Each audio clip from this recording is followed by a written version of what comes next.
안녕하세요. 경희서당의 강경희입니다. 오늘은 뛰어나다, 남들보다 좀 튀다, 우월하다 이런 의미를 가지는 고사성어들을 7개 정도 배우시겠는데요.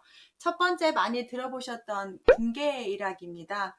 여러분은 많은 것 중에 튀고 싶은 생각인가요? 많은 있는 사람들 중에 그냥 평범하게 있고 싶은 사람인가요? 어쩔 수 없이 가만히 있었는데도 드러나는 사람이 있지요. 자, 여기서 보시면 무리군, 닭개, 한일, 학학 많은 닭이 함께 있었는데요. 거기에 학 한 마리가 있었다고 합니다. 많이 있는 닭 중에 한 마리의 학이 있었으니 얼마나 튀었습니까? 보통 사람 똑같은 옷을 입고 있는데 혼자 다른 옷을 입고 있다면 확연히 다른 사람 눈에 그 사람만 들어오겠죠? 예뻐요. 예쁜데 정말 그 예쁨을 감추고 싶어도 우월하게 드러나는 사람들이 있잖아요. 이런 식으로 많은 사람들에 섞여 있음에도 불구하고 우월하게 그 사람만 드러나 보이는 것을 군계이라고 합니다. 어, 뛰어나다는 말하고 약간 멀리 있는 생각일 수 있는데, 우리 보통 군대 아이들을 보낼 때 훈련병들 쭉 모아놓고 부모님들을 다 이렇게 보시잖아요. 다 똑같은 옷을 입고 똑같이 머리를 깎았는데도 그렇게 많은 아이들 중에 자기 아이만 보인다고 하잖아요.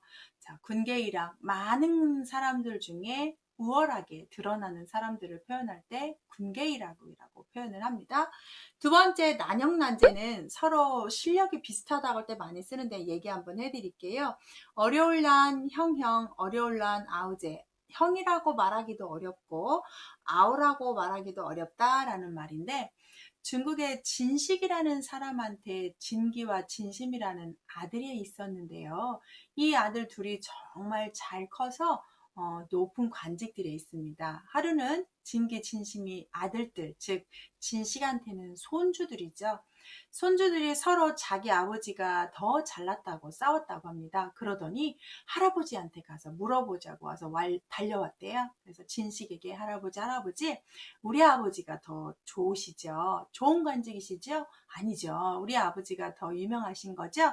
이렇게 물어보는데, 할아버지 입장에서 자기 아들들이 다 똑같이 그래 보였습니다. 그래서 그 손주들한테 하하 하면서 형이라고 말해주기도 어렵고 아우가 잘한다고 말해주기도 어렵구나 라고 해서 그때부터 실력이 비슷한 걸 난형난제라고 불렀는데요. 이것 또한 유래를 보니 실력이 비슷하다기보다는 누가 더 뛰어난지 구분을 못한 것 뿐이잖아요. 그래서 뛰어난 인재들을, 진식이라는 사람이 상당히 청렴하게 잘 살았고요. 진식이라는 사람 이야기를 잠깐 조금만 하면, 양상군자라는 고사성어의 주인공이기도 합니다. 하루는 집에 들어갔더니 도둑놈이 있었어요. 주인이 들어오니까 얼른 도둑놈이 기둥 되돌보이로 숨었는데, 진식이라는 사람이 그걸 알아차리고도 가족들한테 훈계를 하면서, 사람은 자고로 실수할 수 있고 그 실수를 인정하고 바른 사람이 되면 진짜 사람이다 라고 하면서, 그걸 지금 실천해야 되는 사람이 양상의 군자가 아니겠는가 라고 얘기했대요. 그래서 그 들보 위에 숨어있던 도둑놈이 내려와서 싹싹 빌고 용서를 구해서 진식이 쌀가마니 다 얹어서 보냈다고 합니다. 그래서 그렇게 진식이 평상시에 많이 베풀어서 그분이 돌아가셨을 때 시장들을 닫고 사람들이 조문을 왔을 정도로 아주 성품이 좋은 아버지였어요. 그 아버지의 자식들이니 얼마나 또 잘 자랐겠습니까? 그래서 난형난제는 뛰어난 인재들의 비교법이었네요. 세 번째, 문일지식. 들을문 한일 알지 열십인데 하나를 들으면 10개를 알다. 저렇게만 되면 얼마나 좋겠습니까? 10개를 알아도 하나를 못 알아차리는, 10개를 들려줘도 하나도 모르는 무식한 사람이 있는데, 여기서 보시면 하나를 알려줬더니 10개를 깨우치는 아주 총명하고 뛰어나고 똑똑한 사람을 뜻합니다. 그런 사람 있죠? 어떤 듣는 머리가 좋은 사람, 하나를 알려주면 딱딱딱 알아서 하는 사람. 하나에서 열까지 다 알려주는 사람 아니고요. 그래서 모니리더십도 뛰어난 인재를 비유할 때 쓰는 말 같아요. 그 다음 네 번째 백미라는 건데 흰백의 눈썹입니다. 하얀 쌀 하면 쌀미가 되겠지만 눈썹이어서 눈썹이 하얘요. 멜라닌 색소가 모자라면 우리가 나이가 많이 들지 않아도 머리도 하얀색이고 눈썹도 하얗고 털색도 하얄 수 있잖아요. 자, 옛날 중국에 마량이라는 사람이 있었는데요. 총나라 유비의 신하였습니다. 마량이라는 사람이 아주 똑똑했는데 이 마량이라는 형제가 5형제가 있는데 그 중에서 마량이라는 형제가 제일 우월해서 사람들이 마씨 형제 중에 5형제 중에 다 관직을 하지만 그 중에서 눈썹 하얀 마량이 제일 잘났더라고 이렇게 얘기하면서 사람들이 눈썹 하얀 마량을 지칭할 때 신체 특징을 얘기하다 보니까 제일 그 중에서 나은 사람, 흰색 눈썹 가진 사람 이러면서 백미라고 표현을 했습니다.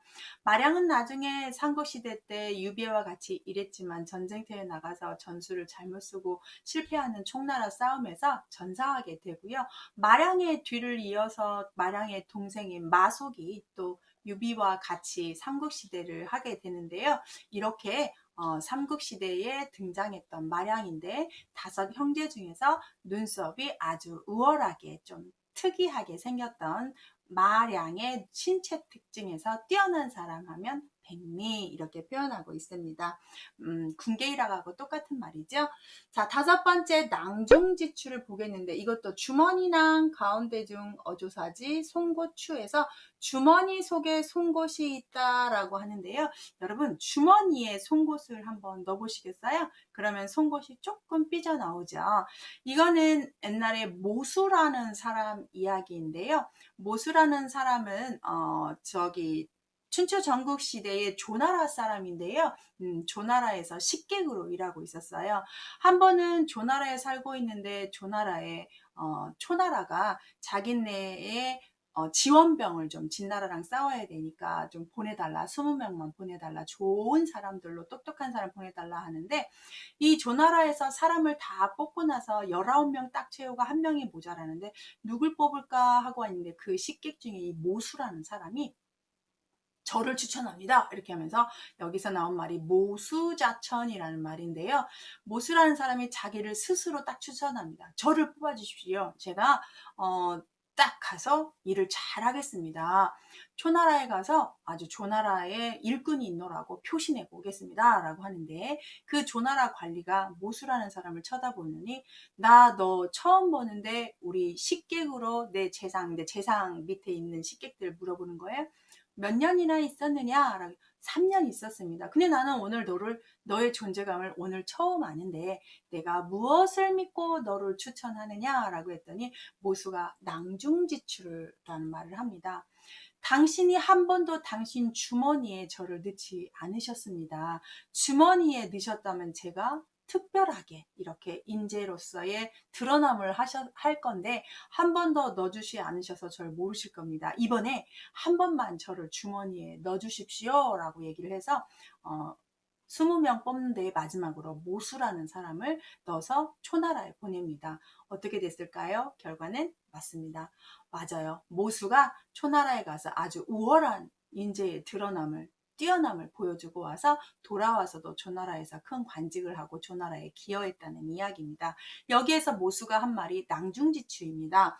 주머니 안에 송곳 존재감으로 제가 드러나겠습니다. 해서 많은 사람 가운데 뛰어난 인재를 표현할 때도 낭중지추라고 합니다.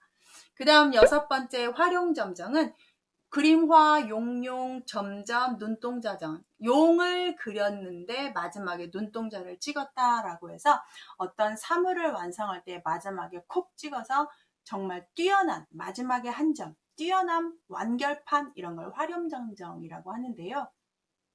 이것도 이야기가 있습니다. 장승효라는 화가가 있었는데요. 아주 용그림을 잘 그립니다. 그래서 안락사에 있는 절에서 이 장승효라는 화가를 초대해서 벽면에다가 탱화처럼 용을 쫙 그려달라고 합니다. 용을 그리는데 용마다 아주 잘 그렸는데 눈이 없습니다. 사람들이 이상하다 싶어서 스님이 물어봅니다.